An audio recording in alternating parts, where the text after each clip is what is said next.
Hello, namaste and welcome to Limbu Grows. धेरै पछि एउटा गार्डनिङ सम्बन्धीको भिडियो लिएर आएको छु।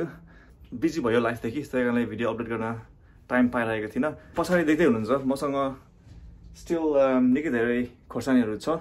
बाहिर एकदम विन्डी छ, सो होपफुली आवाज राम्रो सुनिँदै होला।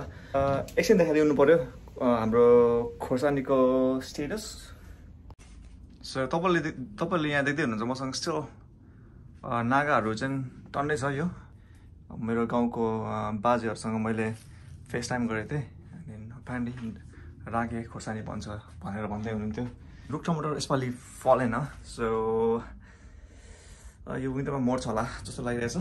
तर एनिवे मसँग अझै सोचेको भन्दा निकै धेरै खोर्सानीहरू चाहिँ लेफ्ट ओभर भएको छ, किनकि यिनीहरू चाहिँ मैले मर्छ होला भनेर राम्रोसँग ध्यान दिएको थिइनँ। तर यिनीहरू बाँचेर चाहिँ अलिकति समयभन्दा ढिलो, यो अक्टोबर महिना एकदम राम्रो पनि भएको हुनाले समयभन्दा ढिलो पाक्दैछ। यतिको त पिरो नै रहेछ। मैले चाहेको थिएँ अब यो चाहिँ अब फुलै फुल मात्रै भयो अनि निकै खोर्सानी भएन यो प्लान्ट चाहिँ। तर रेस्ट 1 2 3 4 5 6 7 राजमा चाहिँ निकै धेरै खोर्सानी फुलेको छ। मैले मेरो सबै आफन्त जनहरूको मैले खोर्सानीहरू पुर्याइसकेको छु। सो यसरी नै के पो गर्दैछु मैले, आफन्त जनहरूको मैले खोर्सानी पुर्याइसकेको छु अनि यिनीहरू सबै खोर्सानी उब्रेको छ है। आज एकदम जाडो छ एन्ड मसँग यो दुईवटा बास्केट के भन्छ होला सिसाको बास्केट छ। त्यहाँदेखि आज हामी अकबरे खोर्सानीहरू चाहिँ टिप्न अगाडिको छौँ। So let's go. I think it's a big eagle, right? Big eagle, I'm going to leave it there.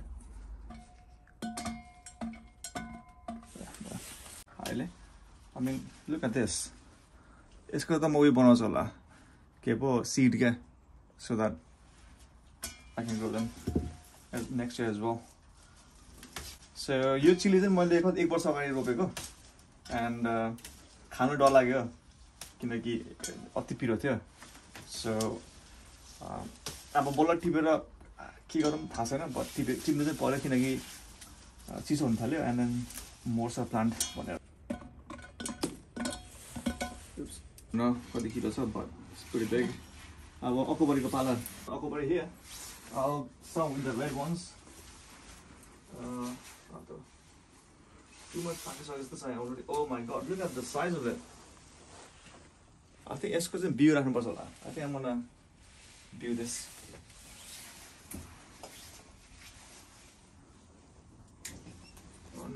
मैले एउटा कुरा बुझ्दैछु कि मलाई खोर्सानी खास मन पर्दैन खानु। मैले यो मेरो फ्यामिली मेम्बर्सको लागि रोपिदिएको एन्ड मैले आमा बाबा सासू ससुरा अङ्कल आन्टी सबैलाई पुर्याएको क्या।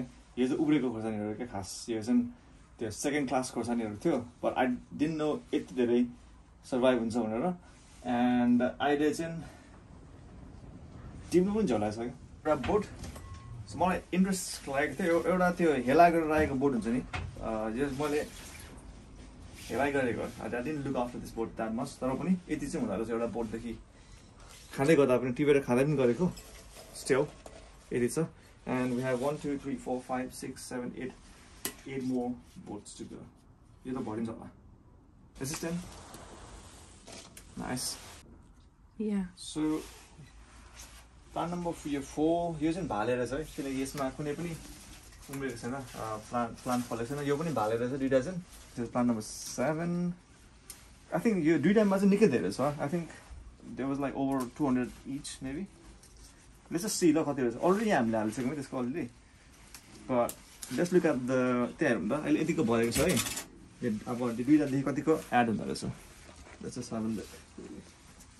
एन्ड दिस यसको सेप पनि कति मन पऱ्यो क्या। इट्स लाइक अ डल्ले खालको सेप, but I think this is the biggest one we have so far.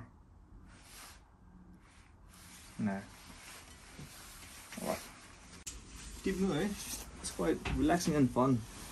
अघि झ्याउ लाग्यो त भने त्यसलाई कट गर्नुपर्छ। It's actually fun. टिप्नु मजा आउँदो रहेछ। आफ्नो प्लान्टहरू फाइनली 1 वर्षपछि यसरी पाकिदिएपछि चाहिँ मजाले टिप्नु मजा आउँदो रहेछ। So this is the last Akabare plant, and then यो मा चाहिँ अति धेरै अकबरे थियो है। I'm just like Surprise!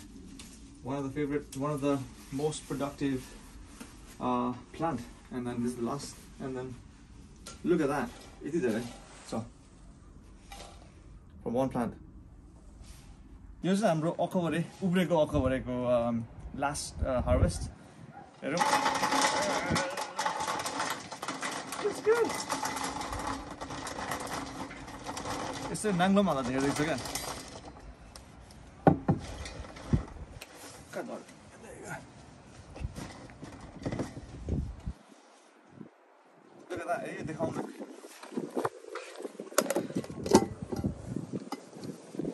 Oh yes. And I think I might do this as well. You know. Naga.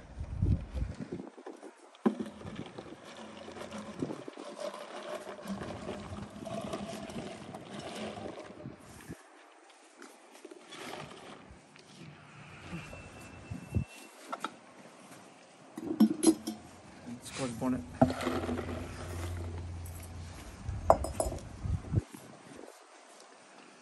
The chili harvest is done. Okay, so please like, comment and subscribe to Limbu Grows. Thank you.